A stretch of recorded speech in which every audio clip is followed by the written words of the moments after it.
Thiruvananthapuram medical college psychiatry വിഭാഗം doctor Arun B Nair ഒപ്പം ചേരുന്നുണ്ട്. ഡോക്ടർ അരുൺ ബി നായർ, ഈ കേരളത്തിൽ ഒരുപക്ഷെ മനസാക്ഷിയെ പിടിച്ചുലച്ച ഒരു സംഭവമായിരുന്നു ഇത്. പ്രണയമായിരുന്നു.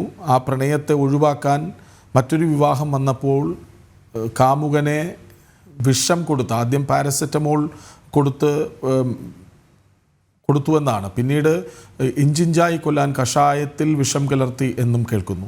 അപ്പോൾ ഇതൊക്കെ കൃത്യമായി വാദിക്കാൻ പ്രോസിക്യൂഷനായി, അന്വേഷണ സംഘത്തിന് അത് കണ്ടെത്താനായി, തെളിവുകൾ സമർപ്പിക്കാനായി. ഈ മാനസികാവസ്ഥ അതുതന്നെയല്ലേ കോടതിക്ക് ബോധ്യമായത്? തീർച്ചയായിട്ടും ഇത്തരം സന്ദർഭങ്ങളിലെല്ലാം തന്നെ ഒരു കുറ്റകൃത്യം ചെയ്യാൻ ഒരു ലക്ഷ്യമുണ്ടോ എന്നുള്ളത് കോടതികൾ മിക്കവാറും പരിശോധിക്കാറുണ്ട്. ആ ലക്ഷ്യം കൃത്യമായ രീതിയിൽ പ്രോസിക്യൂഷന് തെളിയിക്കാൻ കഴിഞ്ഞാൽ അത് വ്യക്തമായ തരത്തിലുള്ള ഒരു വിധിന്യായത്തിലേക്ക് നയിക്കുമെന്നുള്ളതാണ്. പലപ്പോഴും ഇത് വാർത്തയായ സമയത്ത് തന്നെ നിരവധി പ്രാവശ്യം നമ്മളത് ചർച്ച ചെയ്യുകയും ചെയ്തതാണ്. കാരണം ആധുനിക ലോകത്ത് വ്യക്തിബന്ധങ്ങളുടെ ഊഷ്മളതയ്ക്ക് സംഭവിച്ചിരിക്കുന്ന പോരായ്മകൾ പലപ്പോഴും സ്വയം കേന്ദ്രീകൃതമായി ചിന്തിക്കാൻ മനുഷ്യനെ പ്രേരിപ്പിക്കുകയും അതിന്റെ അടിസ്ഥാനത്തിൽ സ്വന്തം സുഖഭോഗങ്ങൾക്ക് വേണ്ടി അല്ലെങ്കിൽ സ്വന്തം താല്പര്യങ്ങൾക്ക് വേണ്ടി ഏത് തലം വരെ പോകാനും കഴിയുന്നൊരു മനോനിലയിലേക്ക് ആളുകൾ എത്തിച്ചേർന്നുകൊണ്ടിരിക്കുന്നു എന്നുള്ളതാണ്. വളരെ ചെറുപ്രായത്തിൽ തന്നെ പലപ്പോഴും പാരന്റിങ്ങിന്റെ ഭാഗമായിട്ട് തന്നെ തീവ്രമായ ഒരു മത്സര ബുദ്ധി മനസ്സിലേക്ക് കുത്തിവെക്കുന്നതിന്റെ ഒരു ഫലമായിട്ട് കൂടെ ഇത്തരം സ്ഥിതിവിശേഷങ്ങളെ വിലയിരുത്താം.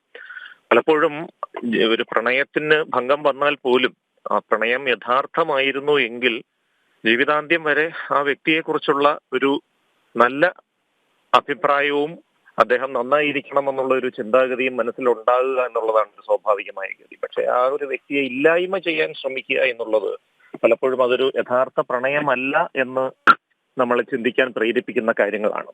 മറ്റൊരു വ്യക്തിയുടെ വൈകാരികമായ അവസ്ഥ തിരിച്ചറിഞ്ഞ് പ്രതികരിക്കാനുള്ള അനുതാപം അല്ലെങ്കിൽ എമ്പതി എന്ന് പറയുന്ന ഒരു ഗുണവിശേഷത്തിന്റെ അഭാവമാണ് പലപ്പോഴും ഇത്തരം അവസ്ഥകളിൽ പ്രകടമാകുന്നത്. നാളെ ഒരു തലമുറയ്ക്ക് ഇത്തരം അനുതാപം ഇല്ലായ്മ വരാതിരിക്കാൻ വേണ്ട ഒരുപാട് കാര്യങ്ങൾ വീടുകളിൽ രക്ഷാകർത്താക്കൾ ചെയ്യേണ്ടതുണ്ട്. പാഠ്യപദ്ധതിയുടെ ഭാഗമായിട്ട് അധ്യാപകർ അത് ശ്രദ്ധിക്കേണ്ടതുണ്ട്. ഇങ്ങനെ സമഗ്രമായിട്ടുള്ള ഒരു ഇടപെടൽ നടത്തിയാൽ മാത്രമേ അടുത്തൊരു തലമുറയിൽ ഇത്തരത്തിലുള്ള വാർത്തകൾ നമുക്ക് ഒഴിവാക്കാൻ കഴിയൂ. ഡോക്ടർ അരുൺ ബി നായർ, അതായത് ഈ അപൂർവങ്ങളിൽ അപൂർവമാണോ കേസെന്ന് ഇപ്പോൾ പറയാറായിട്ടില്ല എന്നാണ് പ്രോസിക്യൂഷൻ പറഞ്ഞത്. നോക്കൂ, ഒഴിവാക്കാമായിരുന്ന ഒന്നിനെ കൊല ചെയ്ത് ഒഴിവാക്കുന്നു. ഗ്രീഷ്മയുടെ മാനസികാവസ്ഥ ഈ കേസുമായി ചേർത്ത് വായിക്കുമ്പോൾ അപൂർവങ്ങളിൽ അപൂർവമാണോ?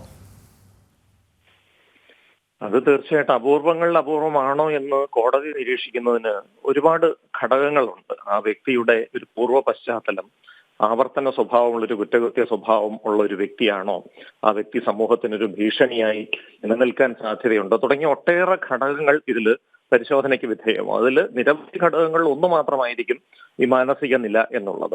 ഇതെല്ലാം കൂടെ പരിശോധിച്ചിട്ടായിരിക്കും കോടതി അത്തരത്തിലുള്ള ഒരു നിർണയത്തിലേക്ക് എത്തുന്നത്.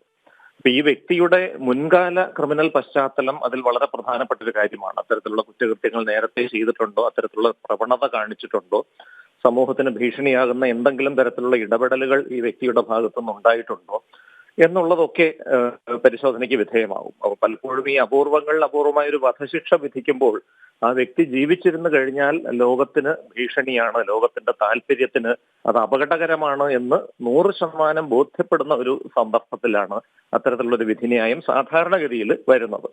ഒരു റിഫോർമേഷൻ അല്ലെങ്കിൽ എന്തെങ്കിലും തരത്തിലുള്ള ഒരു പുനരധിവാസത്തിനോ ഒരു പുനർവിചിന്തനത്തിനോ കഴിയുന്ന ഒരു മാനസികാവസ്ഥയുള്ള ഒരു വ്യക്തിയാണ് എന്ന് കോടതിക്ക് തോന്നിക്കഴിഞ്ഞാൽ അതിന്റെ ആനുകൂല്യം നൽകുകയാണ് സാധാരണഗതിയിൽ കോടതികൾ ചെയ്യാറുള്ളത്.